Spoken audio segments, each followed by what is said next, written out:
അറവുശാലയിൽ കഴുത്തറത്തു കൊന്ന പ്രതിക്ക് വധശിക്ഷ.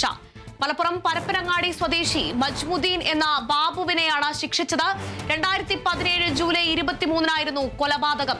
സംശയത്തിന്റെ പേരിലാണ് കൊലപാതകം നടത്തിയത്. ഭാര്യയെ അറവുശാലയിൽ കഴുത്തറത്തു കൊന്ന പ്രതിക്ക് വധശിക്ഷ വിധിച്ചു. മലപ്പുറം പരപ്പനങ്ങാടി സ്വദേശി മജ്മുദ്ദീൻ എന്ന ബാബുവിനെയാണ് ശിക്ഷിച്ചത്. 2017-ലാണ് സംഭവം നടന്നത്. സംശയത്തിന്റെ പേരിലാണ് കൊലപാതകം നടത്തിയത്. പ്രതി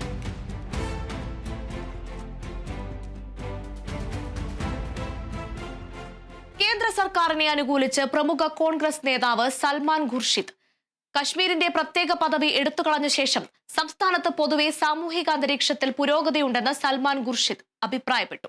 ഓപ്പറേഷൻ സിന്ദൂർ വിശദീകരിക്കുന്ന വിദേശ പ്രതിനിധി സംഘത്തിൽ അംഗമായ സൽമാൻ ഖുർഷിദ് ഇന്തോനേഷ്യ സന്ദർശനത്തിനിടെ അക്കാദമിക് വിദഗ്ധരുമായി നടത്തിയ കൂടിക്കാഴ്ചയിലാണ് അഭിപ്രായം പങ്കുവച്ചത്.